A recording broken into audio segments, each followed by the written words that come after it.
2 minutes are remaining. No, 1 minutes are remaining. 1 minute is remaining. 10:05 में. So I'll just start a class in 1 minute. Okay.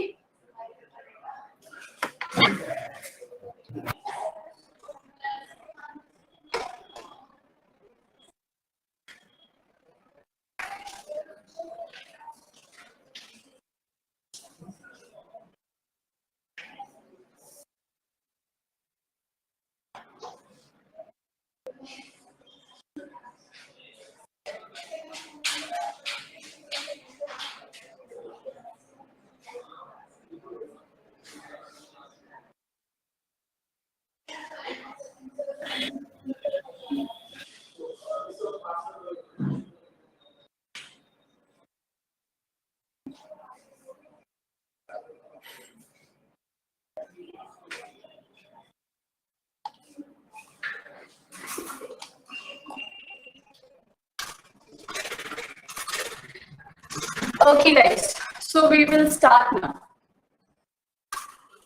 First of all, सबको पता है कि हम लोग आज क्या पढ़ने वाले हैं?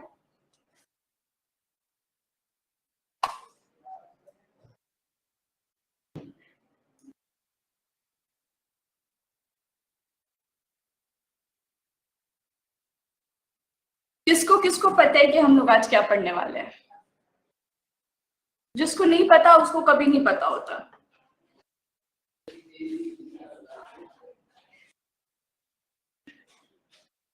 Very good. So we are going to study sentence rearrangement today.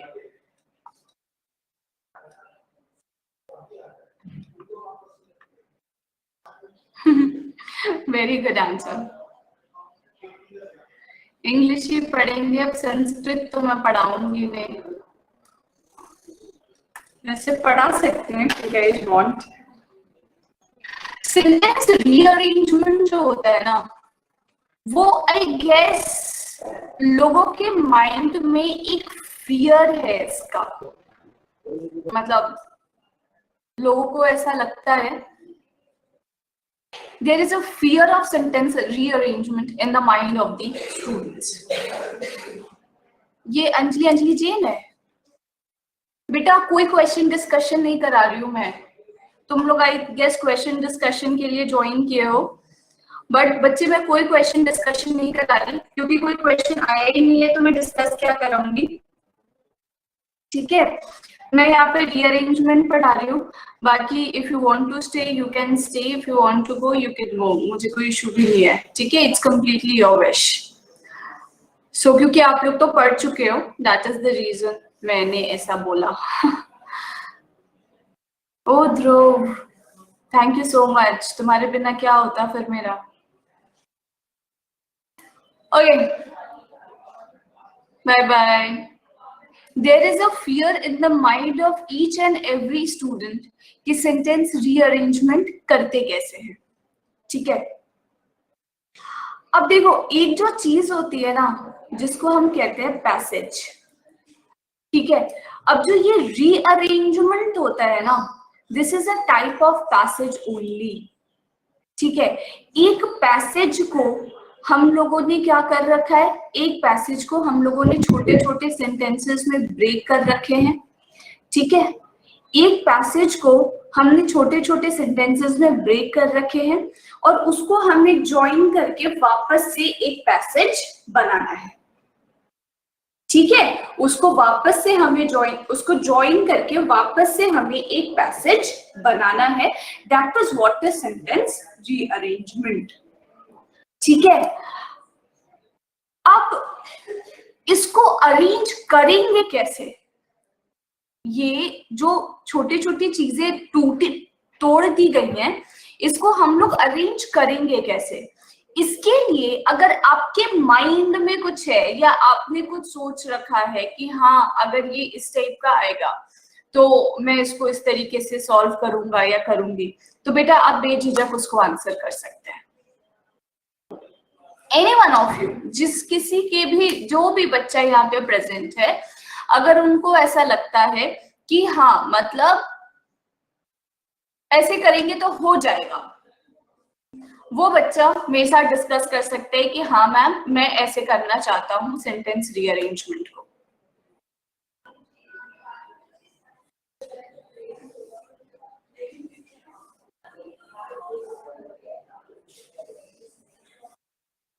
Option से तो बहुत ही अच्छा तरीका है, एलिमिनेशन मेथड कहते हैं उसको।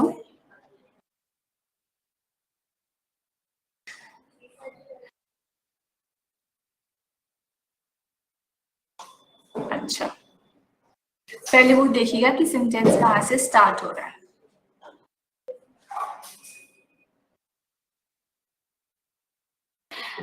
बेटा अगर अनम्यूट करके बोल दोगे तो ज्यादा आसानी होगी, ये लिखने में टाइम बहुत वेस्ट हो जाता है। ऑप्शंस के अकॉर्डिंग कर सकते हैं दीपाली, बिल्कुल कर सकते हैं।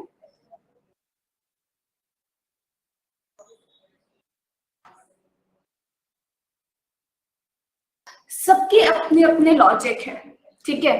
जैसे कोई मुझे ये कह रहा है कि पहले इंट्रोडक्शन सेंटेंस ढूंढ लेंगे, है ना, पहले इंट्रोडक्शन सेंटेंस ढूंढ लेंगे। कोई मुझे ये कह रहा है कि एंड, इट, दे, अगर ये सेंटेंसेस में होगा, अगर ये सेंटेंसेस में होगा तो हम इसको सेकंड सेंटेंस बना लेंगे, हम इसको as a first sentence treat नहीं करेंगे। हर किसी का एक्स वाई जेड रीजंस है। अगर तुम लोगों के पास कोई और आंसर है तो वो भी जरा बता दो, मैं वो भी सुन लूं, उसके बाद मैं तुम्हें अपना तरीका समझा।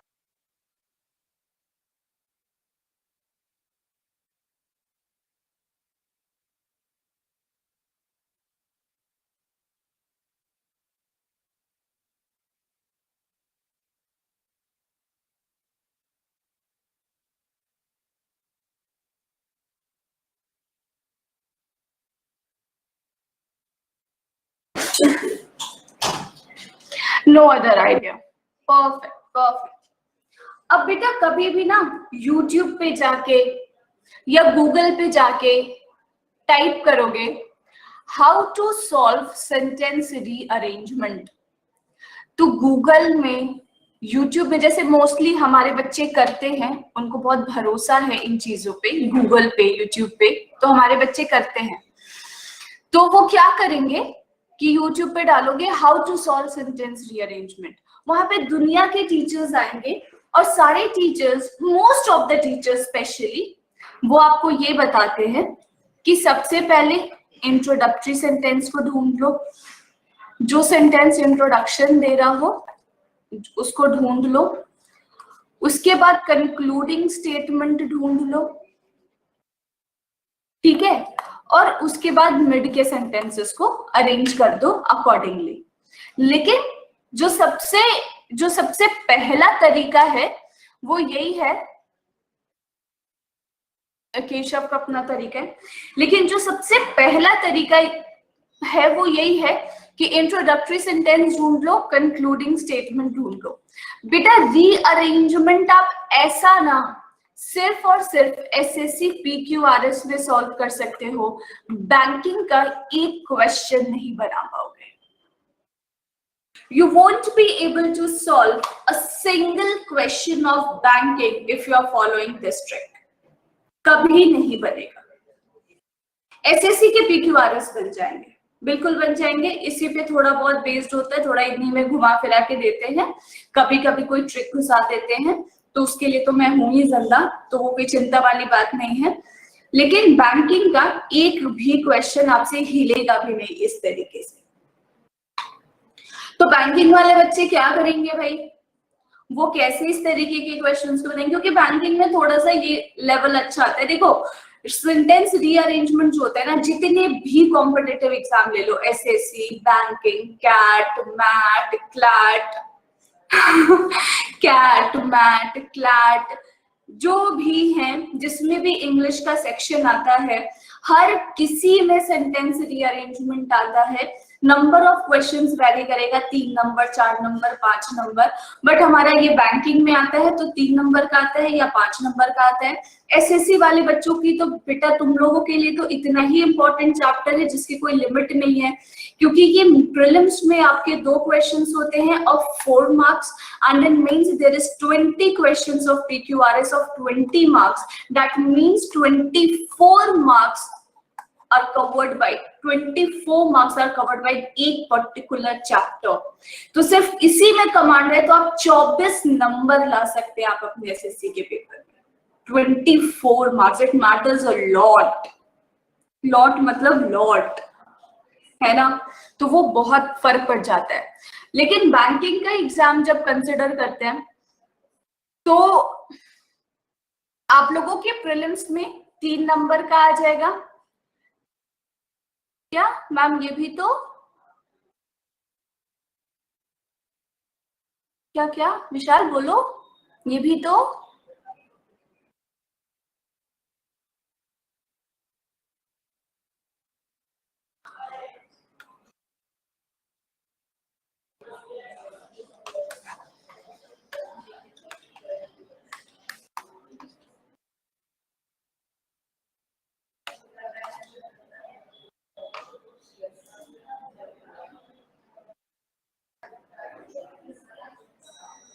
हाँ हाँ बिल्कुल बिल्कुल, 250 में से 24, 250 मार्क्स में से 24 मार्क्स। ये मत सोचना कि ये 30 वाला है जो बैंकिंग का तुम्हारा 30 नंबर का पेपर होता है।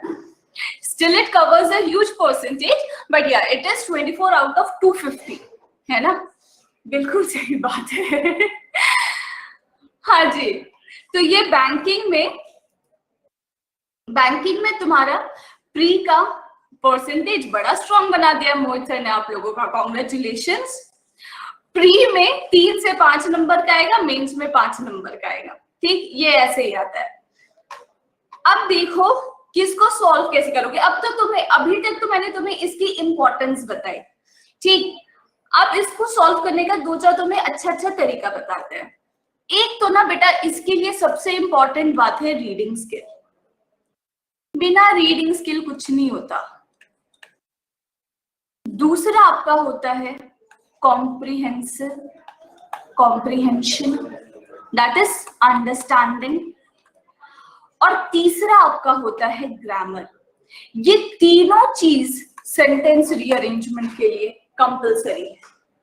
अब ये सोचोगे कि मैम हमें तो रीडिंग आता ही नहीं, तो हम तो रीअरेंजमेंट का क्वेश्चन सॉल्व ही नहीं कर सकते, या अंडरस्टैंडिंग स्किल हमारी है नहीं तो हम तो रीअरेंजमेंट का क्वेश्चन नहीं सॉल्व कर सकते, या ग्रामर तो अभी हम सीख ही रहे हैं मैम, अभी तो हमने सीखा भी नहीं है, तो हम सेंटेंस रीअरेंजमेंट का क्वेश्चन कैसे सॉल्व करेंगे। बेटा मेरे कहने का मतलब सिर्फ ये है कि ये चीजें आप जितनी स्ट्रॉन्ग करेंगे उतना आपका रीअरेंजमेंट पे कमांड बैठेगा। ये कहने का मतलब बिल्कुल नहीं है कि आप अभी जहां पर स्टैंड करते हैं आप सेंटेंस रीअरेंजमेंट सॉल्व नहीं कर सकते हैं।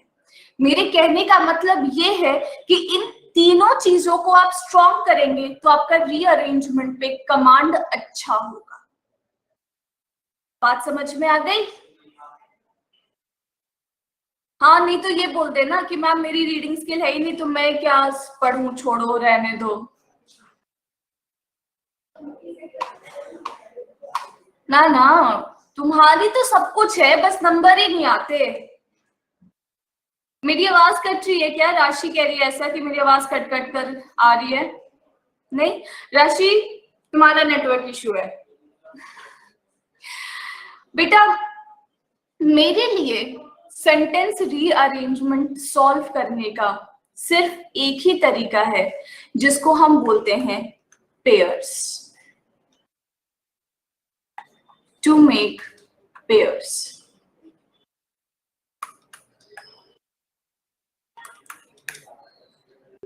जितनी अच्छी आप पेयरिंग बनाना सीखोगे उतने अच्छे से आप सेंटेंस रीअरेंजमेंट को सॉल्व कर पाओगे, ठीक है। सबसे आसान और सबसे अच्छा तरीका रीअरेंजमेंट को सॉल्व करने का पेयर्स ही है, एसएससी के लिए भी बेटा और बैंकिंग के लिए भी, ठीक है।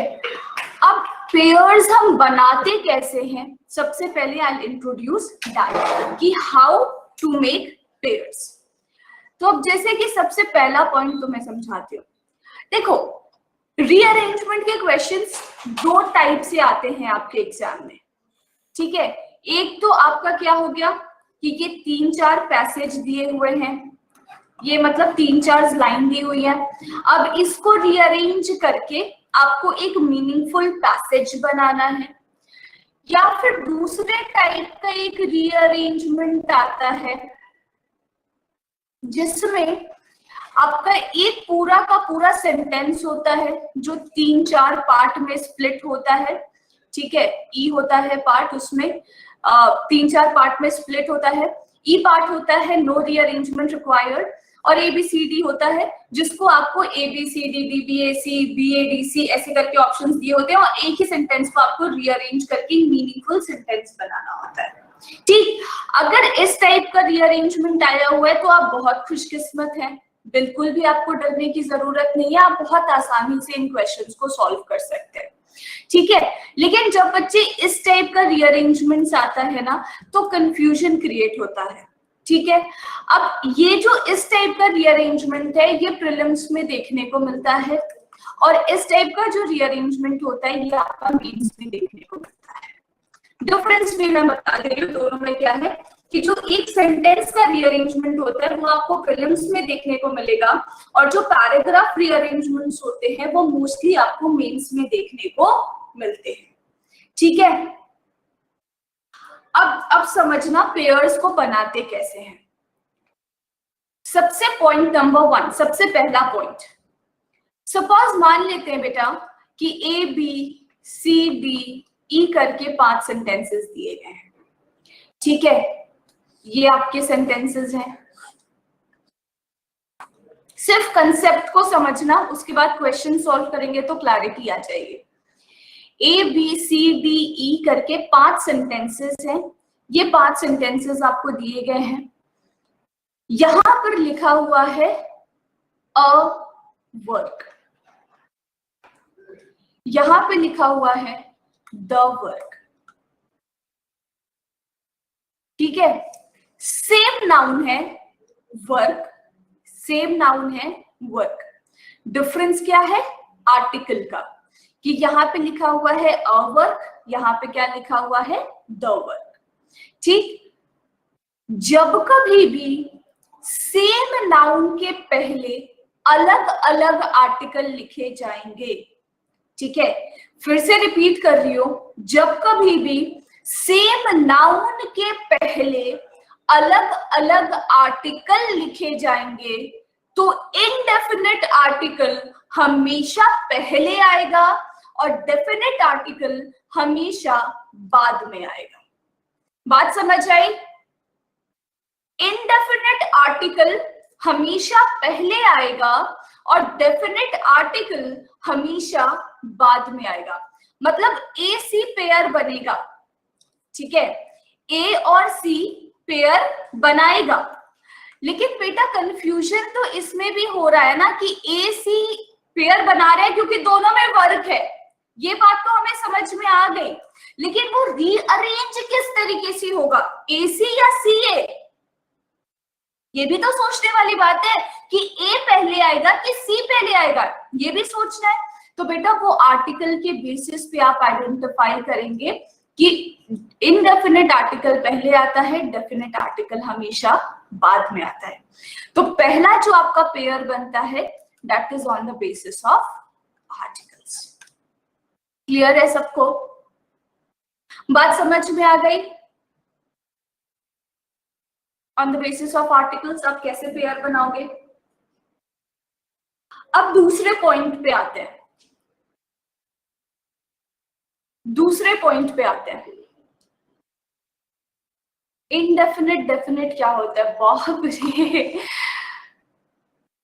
बेटा गगन ने पूछा है ना मुझे, बेटा कुछ नहीं, ए और एन आर्टिकल पहले आएगा और द आर्टिकल बाद में आएगा, ठीक है। इनडेफिनेट इंडेफिनेट को मार दो गोली, गलती हो गई मुझसे, उसको छोड़ दो। ए और एन आर्टिकल पहले आएगा, द आर्टिकल बाद में आएगा, क्योंकि मैं अभी इनडेफिनेट डेफिनेट समझाऊंगी ना, it will take lot of time, ठीक है। हाँ बिल्कुल मैं जानती हूँ बच्चे, अभी आपकी क्लास में नहीं हुआ है, जब मैं आर्टिकल चैप्टर पढ़ाऊंगी तो मैं उसको बहुत डेप्थ में क्लियर कर दूंगी, ठीक है, अभी आप ऐसे समझ लो कि ए और एन आर्टिकल पहले आएगा, द आर्टिकल बाद में चला जाएगा। ठीक है बेटा,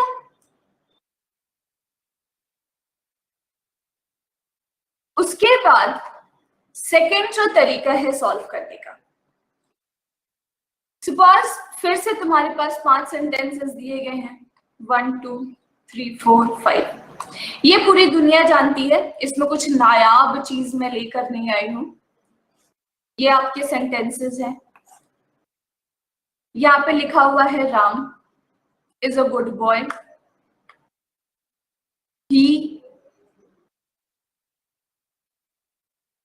he always scores a good marks. Ram is a good boy, he always scores a good marks. तो ऑब्वियस सी बात है, इसमें तो कोई सेकंड थॉट है ही नहीं, है ना, there is no second thought in it. It is very much obvious कि नाउन पहले आएगा और प्रोनाउन बाद में आएगा। नाउन और प्रोनाउन का पेयर बनता है, नाउन पहले आता है, प्रोनाउन बाद में आता है, तो 1 और 2 क्या कर लेंगे, पेयर बना लेंगे। ठीक है, कंफ्यूजन कहां पर होता है, अगर इसी सेंटेंस में ऐसा हो कि Ram is a very good boy, he always scores a good marks, he respects his parents, he is always sweet to their juniors। अब देखो क्या हो गया, अब देखो क्या हो गया कि राम तो ठीक है, लेकिन प्रोनाउन जो है सेम प्रोनाउन, यहां भी आ गया, यहां भी आ गया, यहां भी आ गया। अब क्या करेंगे बेटा, यहां पर ना कोई दुनिया की ट्रिक काम नहीं करती, यहां पर सिर्फ और सिर्फ आपका रीडिंग स्किल मैटर करता है। कोई झूठ वाली बात ही नहीं है, मैं कुछ भी कर लूं, यहाँ पे इंग्लिश की कोई ट्रिक काम नहीं करेगी, यहाँ पे सिर्फ रीडिंग स्किल मैटर करेगा। इसी वजह से मैं बोलती हूँ कि बेटा एडिटोरियल पढ़ो, एडिटोरियल पढ़ो, एडिटोरियल पढ़ो। कोई टीचर आपको कोई ट्रिक नहीं बता सकता इसको सॉल्व करने का, और ट्रस्ट में कोई आपको बता भी रहा है ना, तो वो आपके लिए एक झूठ है, वो एग्जाम में कभी नहीं लग पाएगा।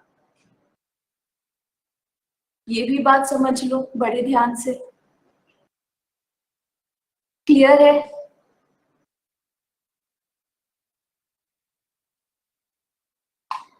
तो रीडिंग स्किल पे बहुत फोकस करना।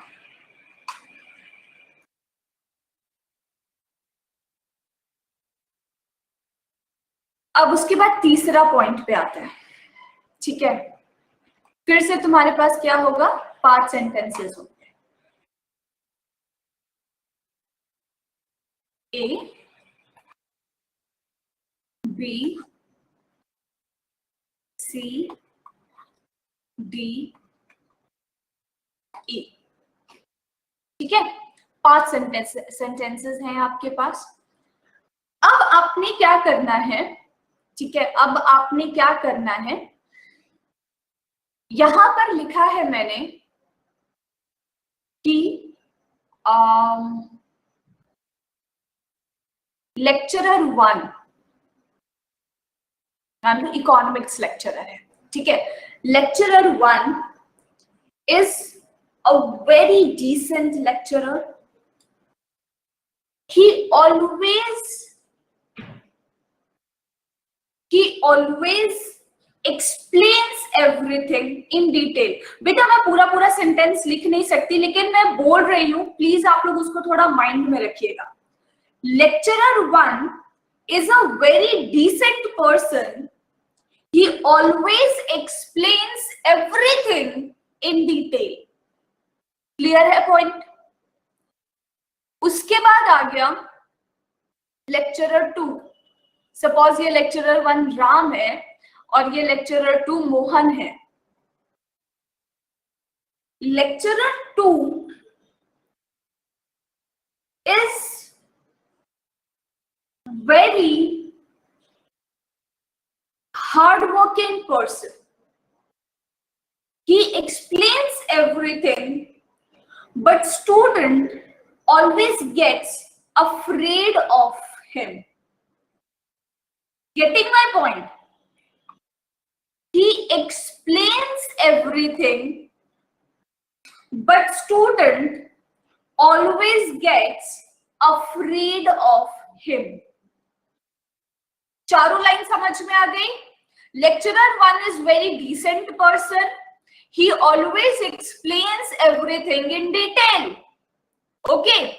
Second sentence is lecturer 2 is very hardworking person. He explains everything in detail. He gives proper notes, but students get afraid of him. 4 sentences मैंने आपको दिए बेटा. ऊपर में मतलब पॉइंट नंबर 2 में मैंने आपको क्या बोल दिया था कि नाउन प्रोनाउन का पेयर बनेगा. तो बच्चों के माइंड में क्या होता है कि वो ऐसे कर देते हैं ACBD. पहले सारा नाउन लिख दिया, फिर सारा प्रोनाउन लिख दिया. ठीक है. तो ये हमेशा ध्यान में रखना कि इंट्रोडक्शन और स्टेटमेंट का पेयर बनता है. क्या ध्यान में रखना है कि इंट्रोडक्शन और स्टेटमेंट का पेयर बनता है. लेक्चरर 1 का इंट्रोडक्शन हुआ तो उसके बाद लेक्चरर 1 का ही इंट्रोडक्शन आएगा. AB एक पेयर बनाएगा और CD दूसरा पेयर बनाएगा. ठीक है. और मान लो आखिरी सेंटेंस है कि these two lecturers are the gem of that college. These two lecturers are the gem of that college. तो वो E पार्ट है. ठीक है. तो ये जो आप पेयर बनाते हैं ये बनाओगे इंट्रोडक्शन और स्टेटमेंट के ही अकॉर्डिंग. और ये जो पेयर है वो ऑब्वियसली लेक्चरर 1 पहले आएगा, फिर लेक्चरर 2 आएंगे. तो इट विल बी ABCDE का पेयर, ABCDE का रीअरेंजमेंट. ऐसा कभी मत करना कि नाउन सारे पहले लिख देना और प्रोनाउन सारे बाद में लिख देना. ठीक है. वरना वो क्लियर ही नहीं हो पाएगा कि कौन सा रीअरेंजमेंट, कौन सा स्टेटमेंट किसका है. ये भी क्लियर हो गया सबके दिमाग में? गुड. इंट्रोडक्शन स्टेटमेंट का पेयर. ये तो ऐसे में नहीं दिया तो आपको बहुत आसान लग रहा होगा, बट वो जब बड़े बड़े सेंटेंसेस में आता है ना तो students generally get confused there. ठीक है. तो वो ध्यान में रखना कि इंट्रोडक्शन और स्टेटमेंट का पेयर बनेगा. ठीक है. उसके बाद सेंटेंस नंबर 4 की बात करते हैं. Point number 4. Point number 4 is कि ABCDE कर लो. ये मान लो 5 सेंटेंसेस हैं. ठीक है. बात कर रहे हैं World Health Organization. World Health Organization की. ठीक है. और यहां पे लिखा है WHO. वर्ल्ड हेल्थ ऑर्गेनाइजेशन को ही हम WHO कहते हैं. करेक्ट है. वर्ल्ड हेल्थ ऑर्गेनाइजेशन को ही हम WHO कहते हैं. ए सेंटेंस में लिखा है वर्ल्ड हेल्थ ऑर्गेनाइजेशन, सी सेंटेंस में लिखा है WHO. ए आएगा पहले. बिल्कुल. फुल फॉर्म और शॉर्ट फॉर्म का पेयर बनता है. फुल फॉर्म और शॉर्ट फॉर्म का पेयर बनता है. ये आपका AC का पेयर बन जाएगा. ठीक है. इसमें तो कोई कंफ्यूजन नहीं था. ये आसान सी बात थी. आ जाओ पॉइंट नंबर 5 पे. ये कुछ ऐसे डेमोन्स्ट्रेटिव प्रोनाउन होते हैं. This, that, these, those, such, ये this that these those adjective की तरह भी बिहेव करते हैं डिफरेंट डिफरेंट सेंटेंसेस में। अब फिर से मान लेते हैं कि A B C D E 5 sentences है, ठीक है? साउंड नहीं आ रही, क्या हो गया? राशि को इतनी दिक्कत क्यों हो रही है फिर?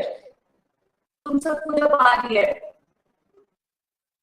बेटा, मुझे सेंटेंस रीअरेंजमेंट का कंसेप्ट आज कराना ही कराना है।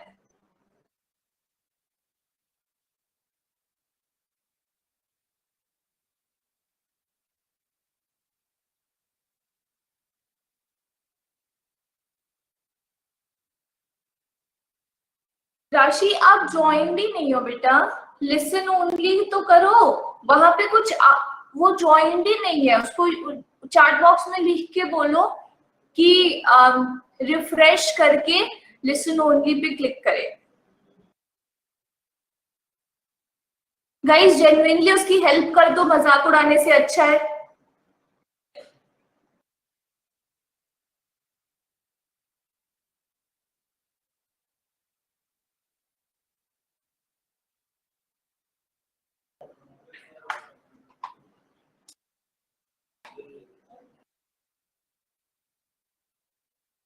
आ गई राशि, अब आवाज आ रही है ना बेटा? आप ज्वाइन ही नहीं थे राशि, इसलिए आपको सुनाई नहीं दे रहा था। अभी आप ज्वाइन किए हो, अब मुझे दिख रहा है कि तुम ज्वाइन हो। देखो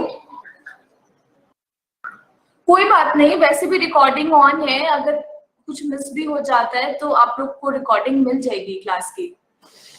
लिखा है A B C D E, ठीक है? A B C D E 5 sentences है। दिस दैट दीज दो सच, ये आपका डेमोन्स्ट्रेटिव प्रोनाउन भी होता है और एडजेक्टिव्स भी होते हैं।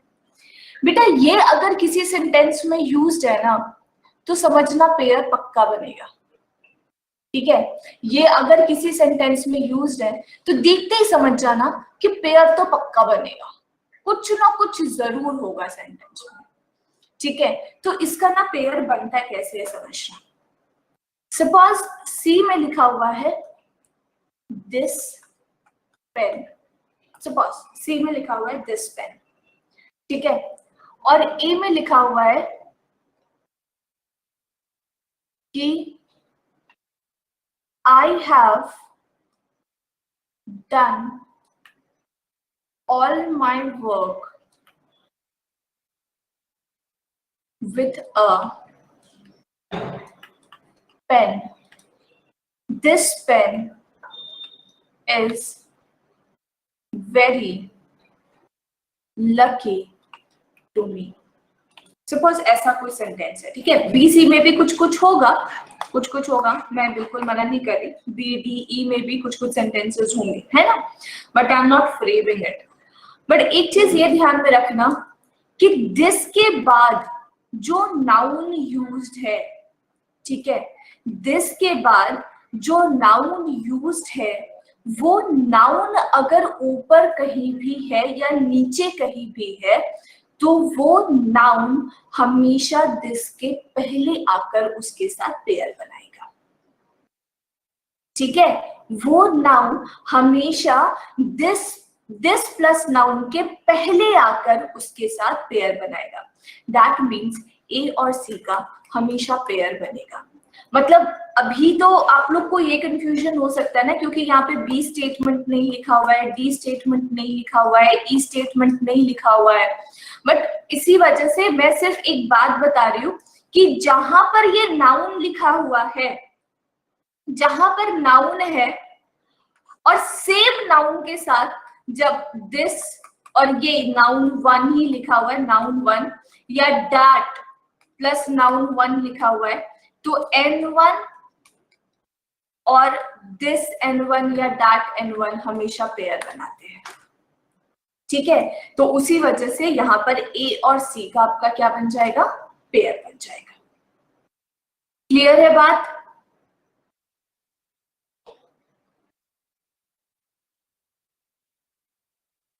क्लियर है। उसके बाद बेटा सिक्स्थ में आते हैं। जब कभी भी रिलेटिव प्रोनाउन यूज किया जाता है, जैसे रिलेटिव प्रोनाउन आपका विच होता है, हु होता है, हुम होता है, पुराने बच्चे तो जानते होंगे, नए बच्चे अभी शायद इन चीजों से बहुत ज्यादा अवेयर नहीं होंगे। तो रिलेटिव प्रोनाउन विच, हु, हुम, डैट, ये सब आ गया। ठीक है, अब फिर से तुम्हारे पास सेंटेंसेस होंगे, कहीं पर नाउन होगा और उसी के बारे में लिखा हुआ होगा which are, suppose which are ऐसे करके कुछ लिखा हुआ है, तो ये हमेशा नाउन और इसका पेयर बन जाएगा। जैसे दिस, दैट, दीज, दोस का बनता था, उसी तरीके से रिलेटिव प्रोनाउन और नाउन का पेयर बन जाता है। ठीक है, और last but not the least, to find the concluding statement. Last but not the least is to find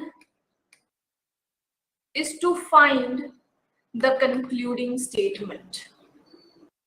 Without concluding statement, it's very difficult to do sentence rearrangement. Concluding statement जो होता है ना बेटा, उसमें अगर ऐसे वर्ड्स लिखे हुए हों तब तो कमाल हो गया तुम्हारे साथ। Thus, so, therefore, however,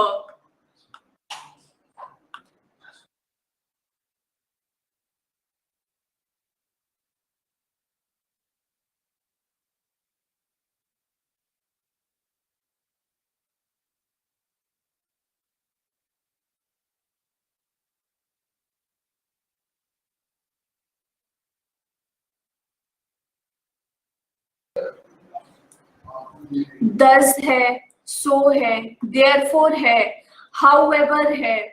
ठीक है, अगर मान लो as a result है,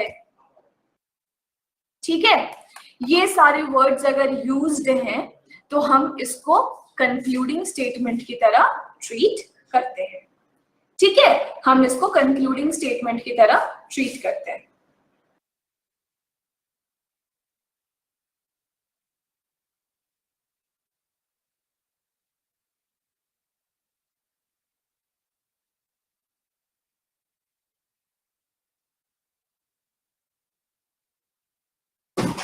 ठीक है,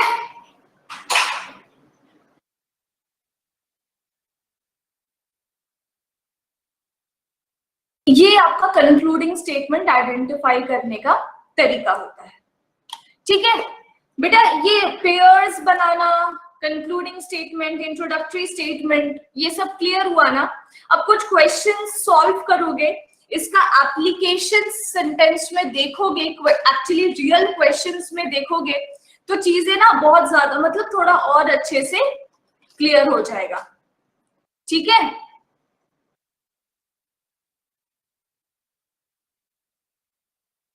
राशि को नहीं दिख रहा? राशि क्या हो गया बेटा, मैं कॉल करूं तुझे?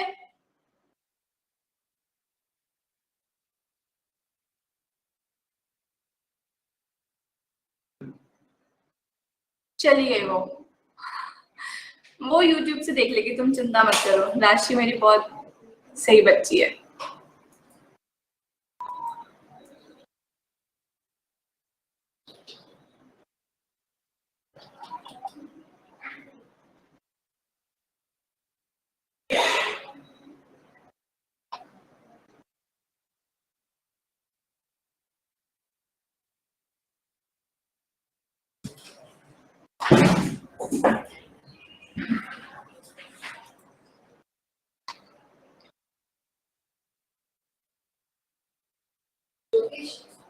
कोई बात नहीं, तुम उसकी चिंता ना करो बेटा। अभी ना मैं कुछ सेंटेंस रीअरेंजमेंट के क्वेश्चंस आपको सॉल्व कराऊंगी। ठीक है, ये जो आपके सेंटेंस रीअरेंजमेंट के क्वेश्चंस है, कुछ ऐसे बच्चे होंगे क्लास में जो इन्होंने पहले सॉल्व कर रखा होगा, क्योंकि उन्होंने पहले भी पढ़ा हुआ है मेरे से सेंटेंस रीअरेंजमेंट। ठीक है, तो कुछ ऐसे बच्चे होंगे जिन्होंने पहले भी सॉल्व कर रखा होगा, तो वो कृपया बाकी बच्चों को मौका दे, मौका दे। बस एक चीज और ध्यान में रखना कि मेरा आखिरी पॉइंट मिस हो गया, दैट इज थ्रू ऑप्शंस। बेटा अगर आपको इंट्रोडक्शन या पेयर